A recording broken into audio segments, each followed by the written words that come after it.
We're back at AJ's again and looking at a steering rack and pinion gearbox off of a Wildcat 1000 2014 Wildcat X. We've taken this gearbox apart just to really see what makes it tick. What we've got is the upper case half, and as you can see there's a bearing in the back, what the steering shaft rides through. And if you look deep enough, you can see where the bushings on the worm gear, which is on the bottom, slides through the aluminum housing.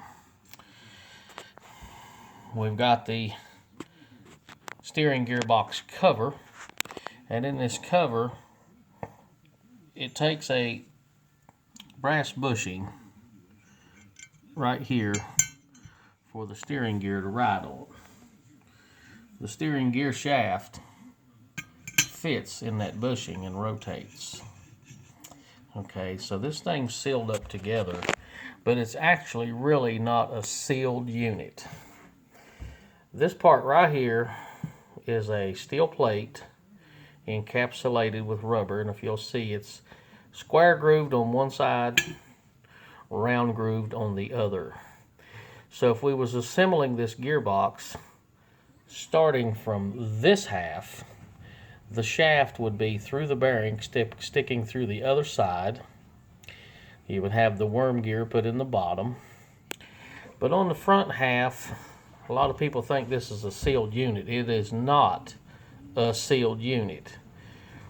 This one particular piece rides right there.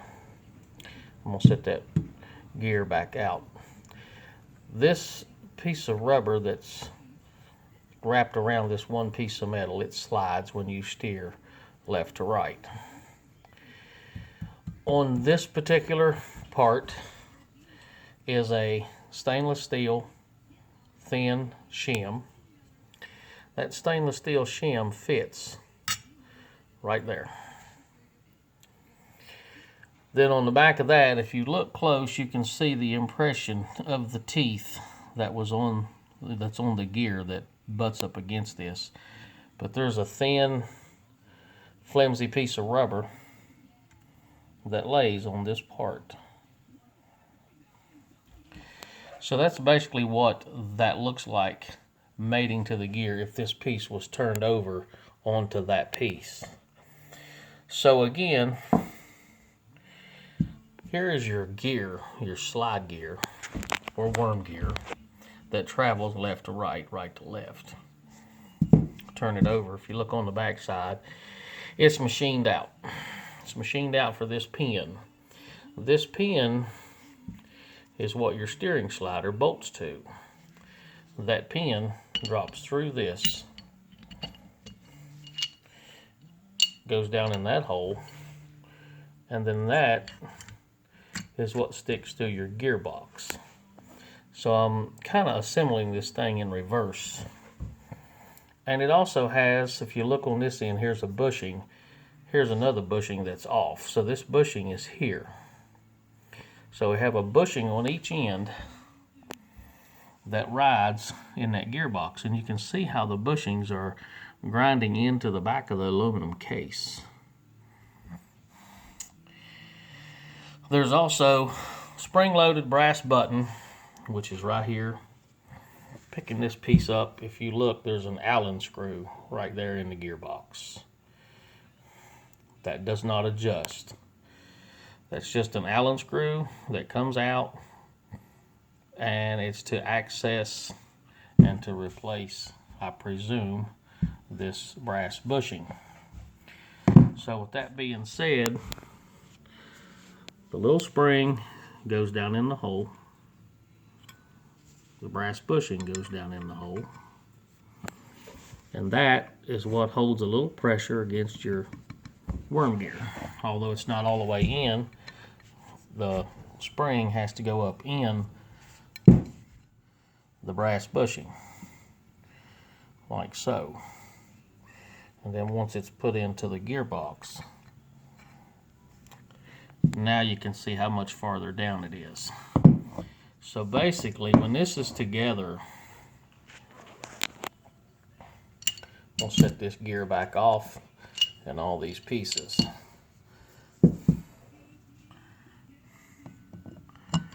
That gear sits right there in the bottom.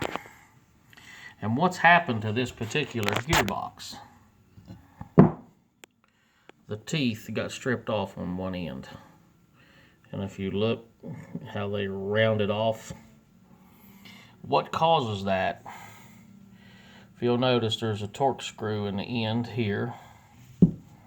Well, there's not one here. What happened to this particular box, where the bushing goes on the end, you can see how it's kind of egg-shaped. That screw loosened when it was steered all the way to one side, bent the screw, broke it, it fell out into the gearbox, causing the bushing to drop off.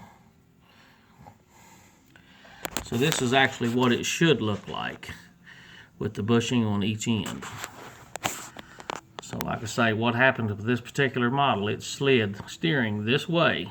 The screw was backed out, it hit the end of the gearbox. The screw broke, when it come back, the gear dropped down. When it got over to this side, there was no bushing and it stripped the teeth off.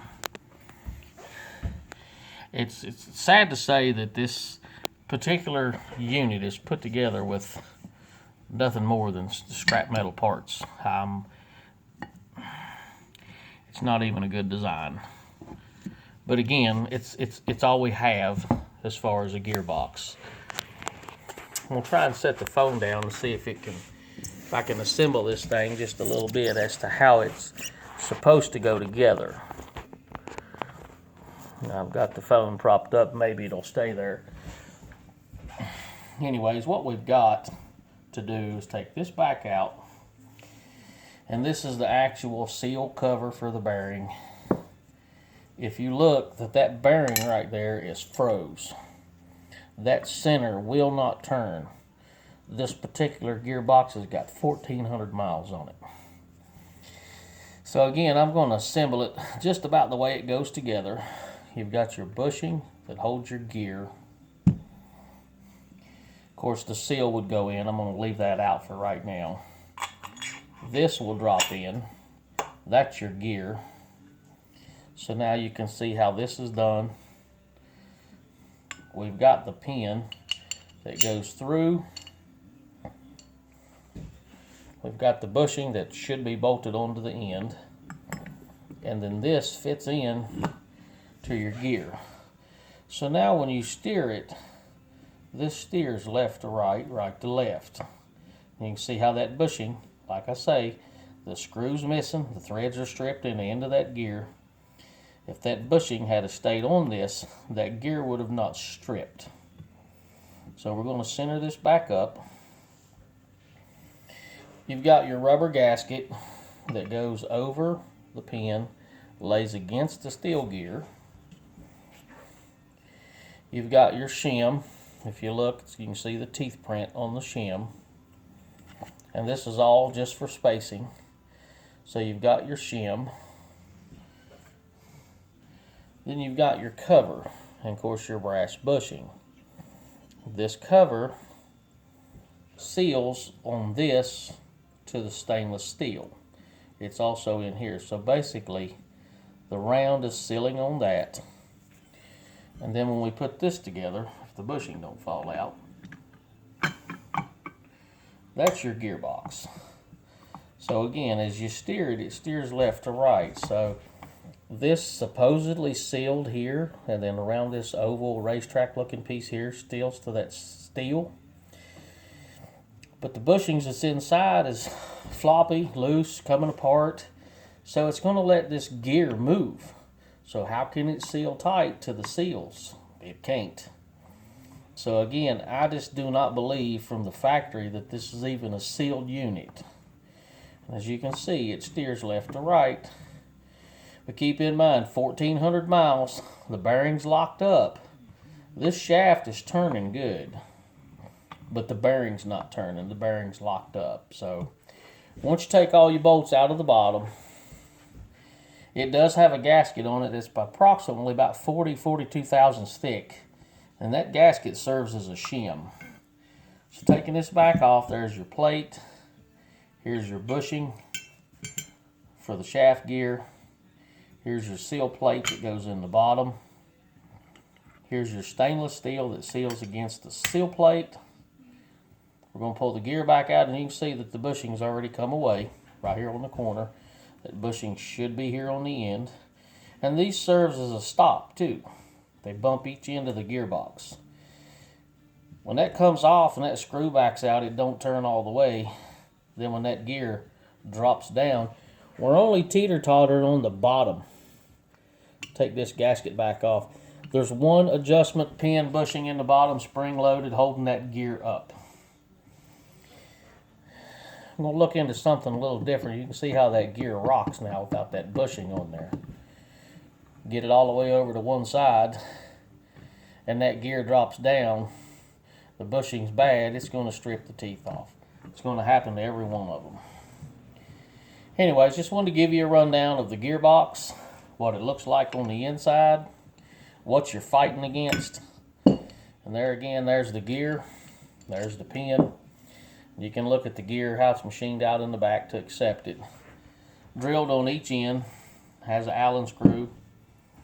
You got your brass button in the bottom, which your brass button is to slide on the bottom of the gear. Keep that gear tight. One brass button, one spring. Not a very healthy spring, not a very big spring, but that's what we're relying on. And then you've got your drive shaft, your drive gear. That's actually turning just on the inside of the bearing on this particular part. Because again, that bearing is froze up and won't turn. So we're going to dig into this a little bit more, see what we can come up with, and who knows, we might even just try to rebuild one and just do it our way. Anyways, I just want to give you some ideas on the gearbox on your 1000. Thanks.